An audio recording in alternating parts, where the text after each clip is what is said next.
Hey everyone, Jenny Dalberg here. I thought today I'd give some portrait advice. I don't want to say a portrait lesson because I don't consider myself particularly good at portraits, but there are some pitfalls that it can help to avoid. So when I was in school, we were taught that the eyes are exactly halfway down the face. And to me, this is an oversimplification. It's a bit like in algebra when you're told, or you might have been told when you were in school, to change side, change sign. So say we have this equation, x plus 5 equals 6.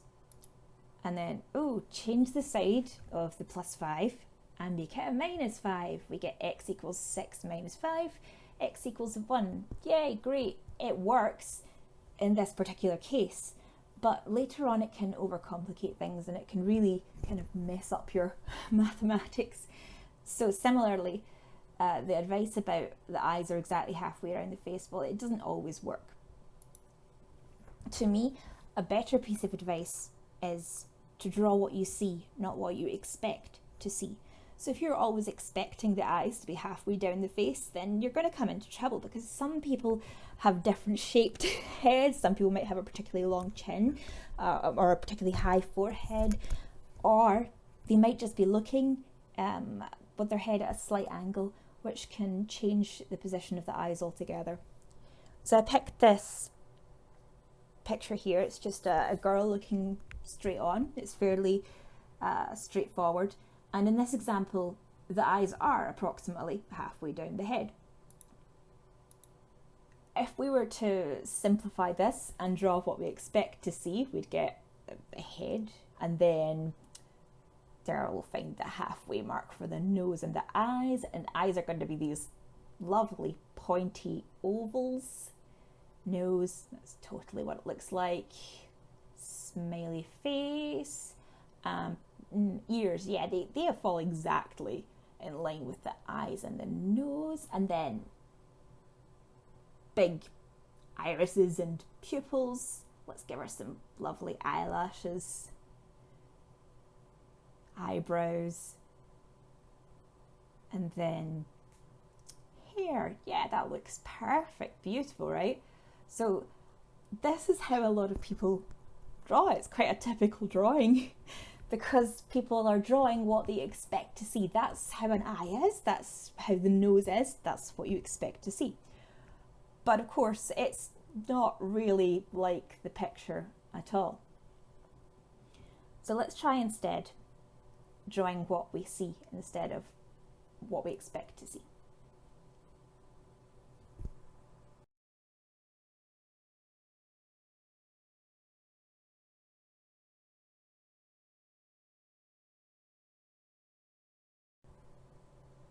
So what I'm going to do is just put in the shadows where I see them darkest. So I'm squinting down really hard, seeing where I see the shadows. So right now, she doesn't look great. She looks kind of demonic in my picture, but just go with it.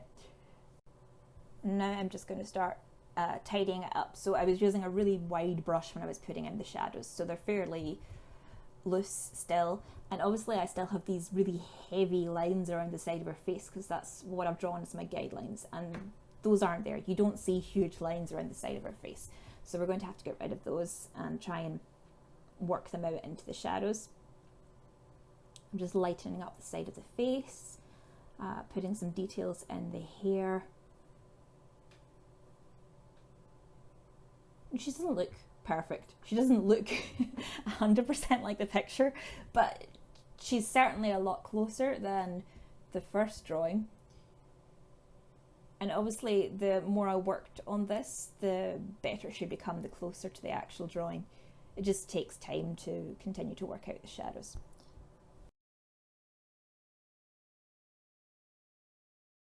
Okay, so next we have this man here, and his head is tilted slightly, and you can see immediately it's going to cause a problem if you're expecting his eyes to be exactly halfway down his head, because he's tilting his chin slightly towards us, which means the eyes are slightly further up the head, and obviously they're at an angle. So let's give this a go. And again, I'm going to do exactly the same, just put in rough lines. for the shape of his face, where his features are. Then I'm going to block in the shadows and go from that.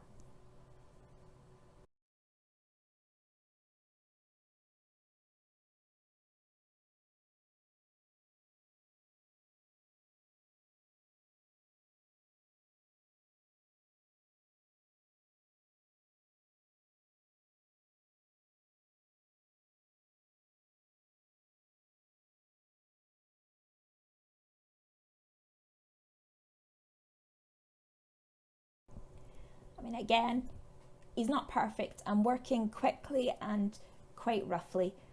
So,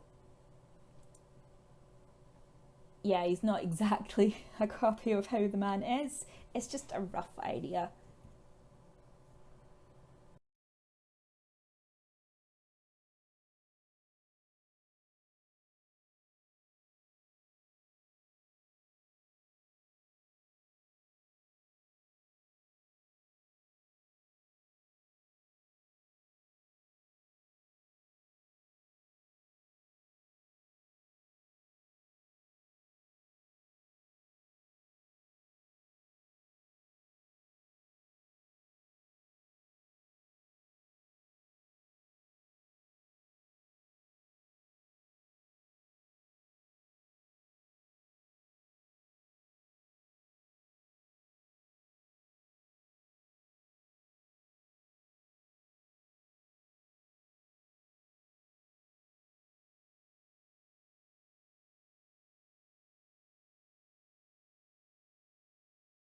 This is the last one I picked.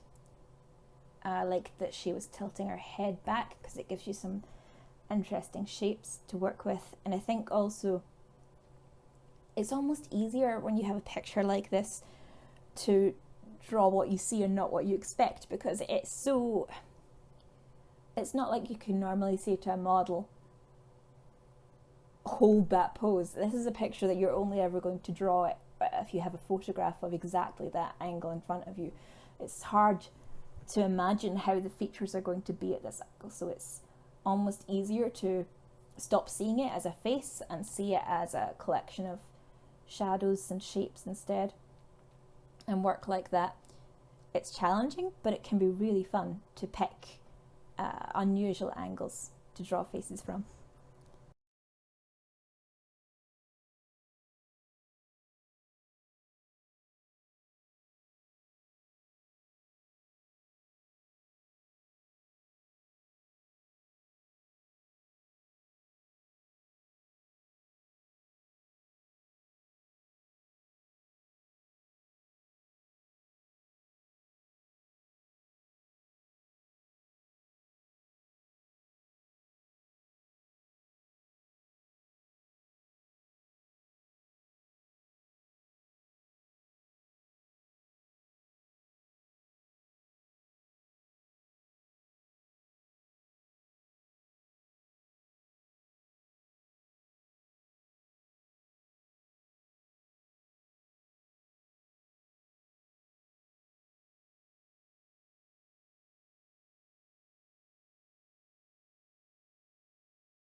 Another excellent piece of advice I always had was never be afraid to erase and start again if you are unhappy with something.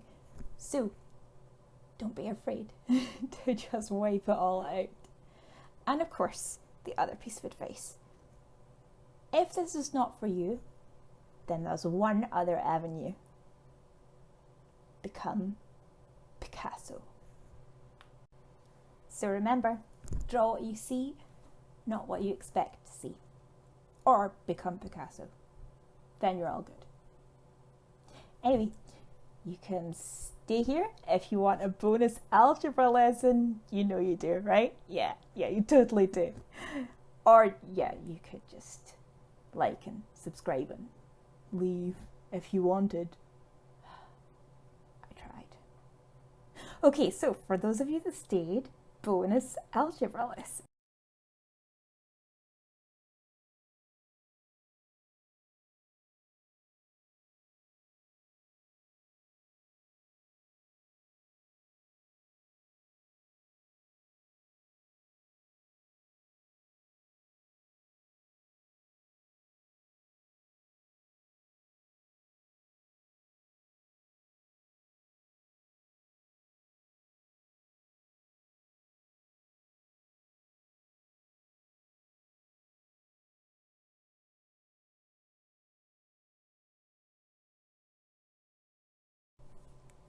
So like I said earlier, change side, change sign, it's just,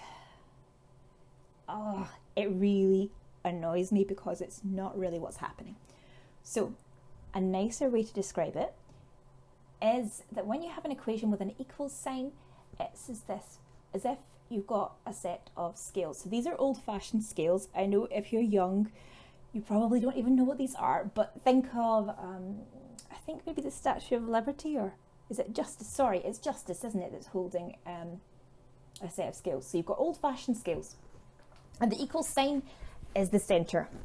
On one side, you've got your x plus 5, on the other side, you've got your 6. And it's important to remember that the scales need to stay balanced, otherwise it's not equals anymore. That's the whole purpose of this. If it's equal, then the sides have to balance exactly. So think of it like this. You've got a little x weight and a little 5 weight. And the other side, you've got whatever. You could have just a single 6. You could have a set. It doesn't really matter as long as it adds up to 6. Excuse me. I can't draw. I'm a mathematician, not an artist, so don't blame me, right? Let's say you have one that's 3 units, one that's 2 units, and one that's 1 unit, so that adds up to 6 units. It doesn't really matter. You could have whatever. As long as the scales balance, they are equal. On one side, you've got your x and your 5. On the other side, you've got your 6.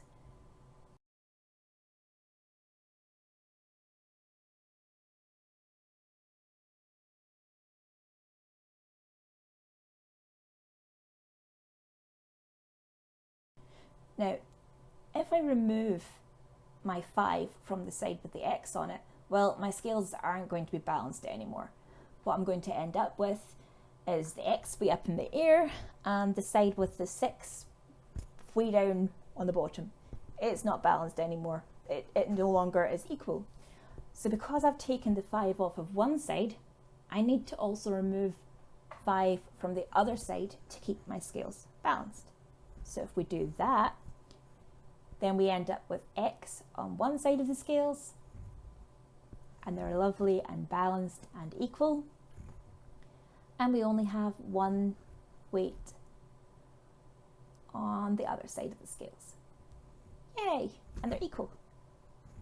So that's what I like to do. Think of it like a set of scales. Anything you do to one side of an equation, you have to do to the other side of an equation, or they're no longer equal.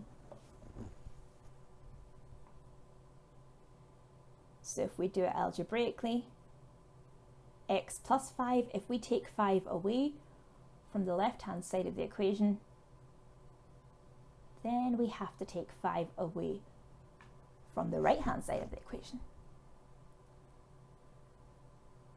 in order for our scales to stay balanced. So you end up with x equals 1.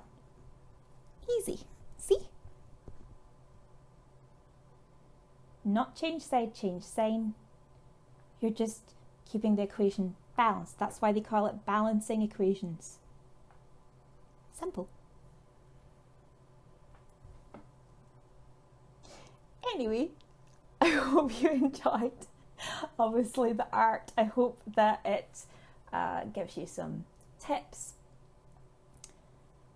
And if you have any questions about art or algebra or maths, feel free to ask. I will do my best to answer. Bye.